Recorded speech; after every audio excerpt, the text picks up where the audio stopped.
का पाठ करते हैं।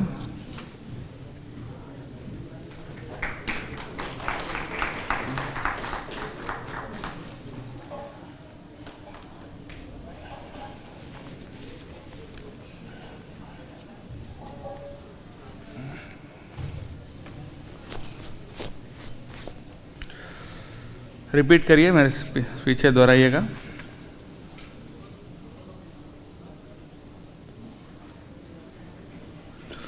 निर्गुणोपि अजो अव्यक्तो भगवान् प्रकृतेः परः स्वमाया गुणम् आविश्य बाध्य बाधकतां गतः।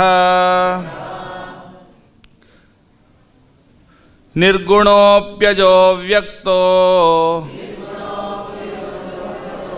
भगवान् प्रकृतेः परः स्वमाया गुणमाविश्य बाध्य बाधकतां गतः। निर्गुणोऽप्यजो व्यक्तो भगवान् प्रकृतेः परः स्वमाया गुणमाविश्य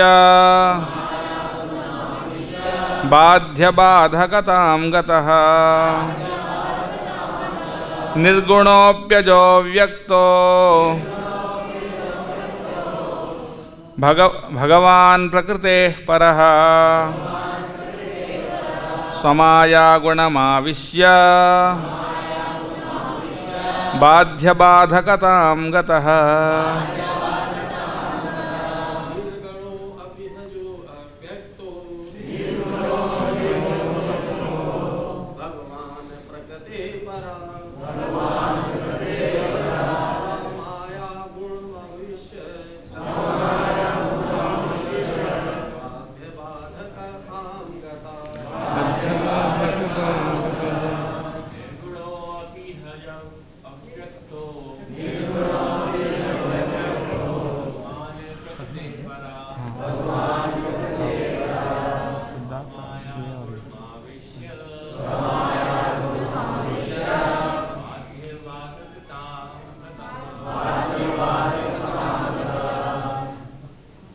माता जी,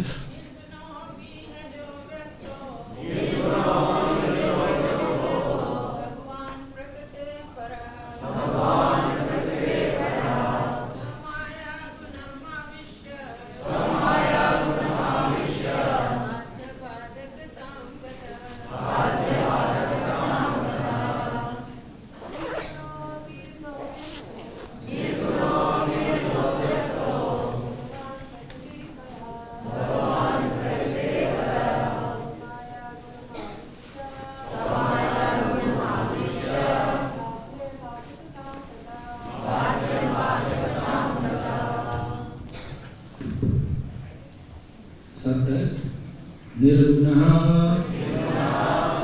भौतिक गुणों से रहित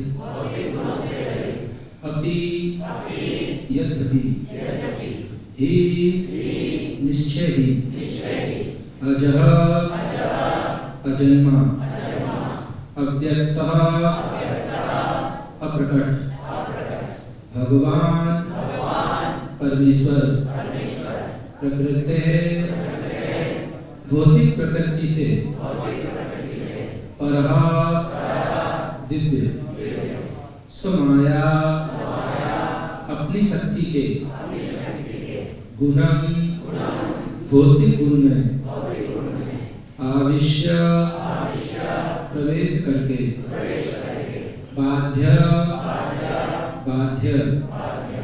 बाधकतां बाध्य होने की स्थिति गतः स्वीकार करता है। अनुवाद और तात्पर्य प्रभुपाद जी के द्वारा अनुवाद। पूर्ण पुरुषोत्तम भगवान विष्णु सदा भौतिक गुणों से परे रहने वाले हैं अतः वे निर्गुण कहलाते हैं। अजन्मा होने के कारण उनका शरीर राग तथा द्वेष से प्रभावित नहीं होता। यद्यपि भगवान सदैव भौतिक जगत से ऊपर हैं, किंतु अपनी आध्यात्मिक पराशक्ति से वे प्रकट हुए हैं और बद्धजीव की भांति कर्तव्यों तथा दायित्वों को बाहर रूप से स्वीकार करके उन्होंने सामान्य मनुष्य की भांति कार्य किया। तात्पर्य, तथा कथित आसक्ति, विरक्ति तथा दायित्व भौतिक प्रकृति से संबंधित है, जो पूर्ण पुरुषोत्तम भगवान से उद्भूत है। किंतु जब भगवान इस भौतिक जगत में अवतरित होकर कर्म करते हैं, तो वे अपने आध्यात्मिक पद पर स्थित होकर ऐसा करते हैं। यद्यपि भौतिक दृष्टि से उनके कार्यकलाप भिन्न प्रतीत होते हैं, किंतु वे परम तथा भिन्न होते हैं। अतः यह कहना कि वे किसी से ईर्ष्या करते हैं या मैत्री रखते हैं, परमेश्वर पर दोषारोपण करना है। भगवत गीता 9.11 में भगवान स्पष्ट कहते हैं, अब जानन्ति माम मूढ़ा मानुष्यं तनुमाश्रितम्। जब मैं मनुष्य रूप में अवतरित होता हूँ तो मूर्ख लोग मेरा उपहास करते हैं।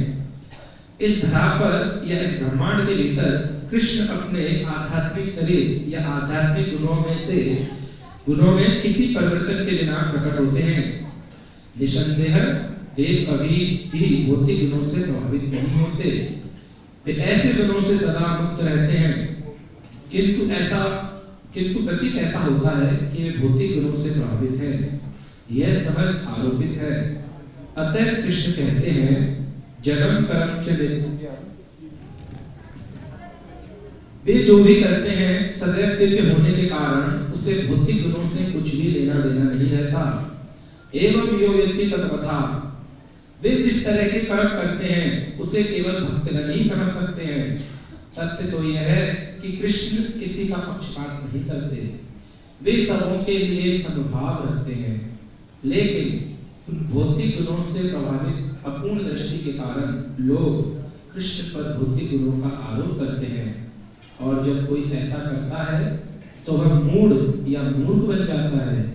जब कोई ठीक से सत्य को समझ लेता है तो वह भक्त तथा भौतिक गुणों से मुक्त अर्थात निर्गुण बन जाता है। मात्र कृष्ण के कार्यकलापों को समझकर कोई दिव्य बन सकता है, और जो ही वह दिव्य बन जाता है तो वह दिव्य जगत में जाने के योग्य बन जाता है। त्यक्त्वा देहं पुनर्जन्म नैति मामेति सुवर्जुना। जो भगवान के कार्यकलापों को ठीक से समझता है वह शरीर त्यागने के बाद दिव्य जगत वैकुंठ को चला जाता है। जगद्गुरु श्रील प्रभुपाद की जय। Thank you.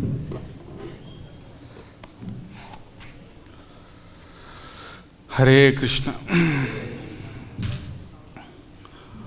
ओम अज्ञानतिमिरान्धस्य ज्ञानाञ्जनशलाकया चक्षुरुन्मीलितं येन तस्मै श्रीगुरवे नमः। श्रीचैतन्यमनोभीष्टं स्थापितं येन भूतले स्वयं रूपः कदा मह्यं ददाति स्वपदान्तिकं। वन्देऽहं श्रीगुरो श्रीयुतपदकमलं श्रीगुरून् वैष्णवांश्च श्रीरूपं साग्रजातं सहगणरघुनाथान्वितं तं सजीवं साद्वैतं सावधूतं परिजनसहितं कृष्णचैतन्यदेवं श्रीराधाकृष्णपादान् सहगणललिता श्रीविशाखान्वितांश्च नमा ॐ विष्णुपादाय कृष्णप्रेष्ठाय भूतले श्रीमते भक्तिवेदान्तस्वामिन्निति नामिने। नमस्ते सारस्वते देवे गौरवाणी प्रचारिणे निर्विशेषशून्यवादि पाश्चात्यदेशतारिणे। हे कृष्ण करुणा सिंधो दीनबंधो जगत्पते गोपेश गोपिकाकान्त राधाकान्त नमोस्तुते। तप्त कांचन गौरांगी राधे वृंदावनेश्वरी वृषभानुसुते देवी प्रणमामि हरिप्रिये। वाञ्छाकल्पतरुभ्यश्च कृपा सिन्धुभ्य एव च पतितानां पावनेभ्यो वैष्णवेभ्यो नमो नमः। जय श्री कृष्ण चैतन्य प्रभु नित्यानंद श्री अद्वैत गदाधर श्रीवासादि गौरभक्तवृंद। हरे कृष्ण कृष्ण कृष्ण हरे हरे, हरे राम राम राम हरे हरे। मुखं करोति वाचालं पंगुं लंघयते गिरिं, यत्कृपातमहं वन्दे श्रीगुरुं दीनतारिणम्। हरे कृष्णा।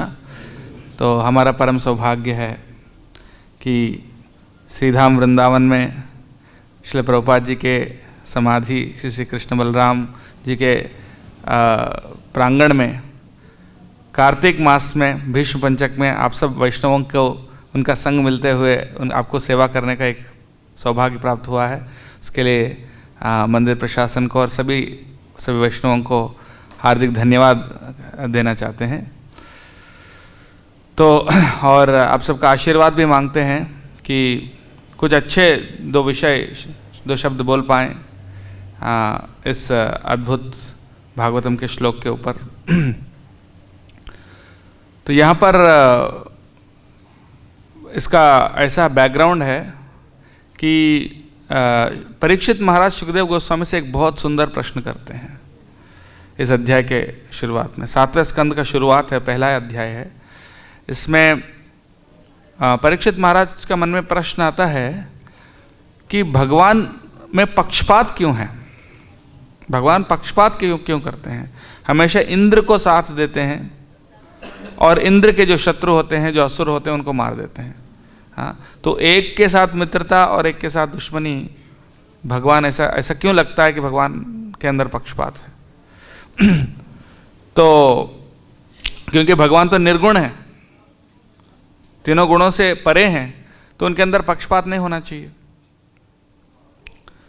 तो ऐसा जैसे दोस्त और दुश्मन, द्वंद्व जगत में, इस भौतिक जगत में हम लोग द्वंद्व के जगत में, द्वंद्व का मतलब क्या है? दो विपरीत चीजें होते हैं। हाँ, सुख दुख, लाभ नुकसान, दोस्त और दुश्मन। इस दृष्टि से हम देखते हैं कि वो हम किसी के साथ अच्छा हमारा संबंध है तो हमारा दोस्त है, नहीं है तो कोई दुश्मन है। तो इस तरह का ड्युअलिटी यानी द्वंद्व में हम फंसे रहते हैं हमेशा। लेकिन भगवान तो गुणातीत हैं, तो उनके अंदर तो ऐसा नहीं होना चाहिए कि दोस्ती और दुश्मनी। लेकिन ऐसा लगता है, ऐसा प्रतीत होता है कि भगवान के भी दोस्त और दुश्मन हैं। किसी को रक्षा करते हैं, जैसे अर्जुन को रक्षा किए, अर्जुन को बचाने के लिए, पांडवों को बचाने के लिए भगवान ने कौरवों को मरवा दिया। तो ऐसा लगता है कि वो किसी के साथ ले रहे हैं और किसी से दुश्मनी कर रहे हैं। इसको हम कैसे समझ सकते हैं, ये प्रश्न था। और ये प्रश्न सुनकर सुखदेव गोस्वामी बहुत प्रसन्न हो जाते हैं, बोलते हैं बहुत अच्छा प्रश्न पूछा आपने। भगवान के कोई न दोस्त है न कोई दुश्मन है। भगवान गीता में कहते हैं समोहम सर्वभूतेषु न मे द्वेष्योस्ति न प्रिय, मैं सभी के लिए समान हूँ। हाँ, कोई मेरा द्वेष का पात्र नहीं है, हाँ, न प्रिय है, कोई मुझे प्रिय भी नहीं है, सब मेरे लिए बराबर है। लेकिन अगले लाइन में कहते हैं ये भजन्ति तुमाम भक्त्या मयि ते तेषु चाप्यहम्, लेकिन जो मुझे भक्ति से भजन करते हैं, हाँ, वो मेरे अंदर हैं और मैं उनके अंदर हूँ। इसका मतलब सिर्फ इतना ही है, भगवान एक आईने जैसे हैं। हाँ, एक आईना के सामने अगर आप अपने उसके सामने मुस्कुराएंगे तो आईने के अंदर जो प्रतिबिंब है वो भी मुस्कुराता हुआ दिखाई पड़ेगा। अगर उसके ऊपर आप नाराज़ होंगे तो वो भी आपको ऐसे ही नाराज़ प्रतीत होता है। तो भगवान वैसे ही हैं। जो जैसे अगर टीचर सभी बच्चों के लिए समान होते हैं, इसका मतलब यह है क्या कि सबको एक ही नंबर देते हैं? नहीं, जिसने जितना लिखा, जैसा लिखा उस हिसाब से वो करते हैं। उसी प्रकार से भगवान भी है, जवाब दे रहे हैं भगवान में कोई पक्षपात नहीं है। ऐसा लगता है कि पक्षपात है, तो जवाब में बताते हैं कि हमारी भलाई के लिए भगवान हमेशा कार्य करते हैं, यानी हमें तमोगुण से लेकर सतोगुण में लाने के लिए। तो जो तमोगुण में हैं, जो असुर हैं, उनका सबसे भलाई किस में है? उनका नाश करने में ही है। तभी तो, क्योंकि वो व्यक्ति उस तमोगुण का बंधन से कैसे मुक्त होगा? तो ऐसा नहीं कि उनके साथ दुश्मनी है, उनकी भलाई के लिए, कभी कभी भलाई के लिए किसी को मारना भी पड़ता है। हाँ, लेकिन जिन असुरों को भगवान मारते हैं उनको क्या मिलता है? मोक्ष मिलता है, सायुज्य मुक्ति मिलता है। हाँ? अगर वो दुश्मनी करते तो उनको मुक्ति क्यों देते? मुक्ति नहीं देते, उनको नरक भेजते हैं ना। लेकिन भगवान जिनको संहार करते हैं उनको क्या मिलता है? वैकुंठ, भगवान का धाम मिलता है। तो भगवान के कार्यों को समझना बहुत मुश्किल है। हम क्यों नहीं समझ पाते हैं? क्योंकि हमारे अंदर एक अवगुण है सभी बद्ध जीवों में। हाँ, इसको चाणक्य पंडित कहते हैं आत्मवत मन्यते जगत। आत्मवत मन्यते जगत, यानी हम जैसे हैं दूसरों को भी हम वैसे ही सोचते हैं। अगर हमारे अंदर ईर्ष्या है तो हम सोचते हैं कि दूसरे व्यक्ति, सामने वाला व्यक्ति भी ईर्ष्यालु होगा। हो सकता है उस व्यक्ति में ईर्ष्या नहीं, लेकिन अपने अंदर है, इसलिए हमको ऐसा लगता है कि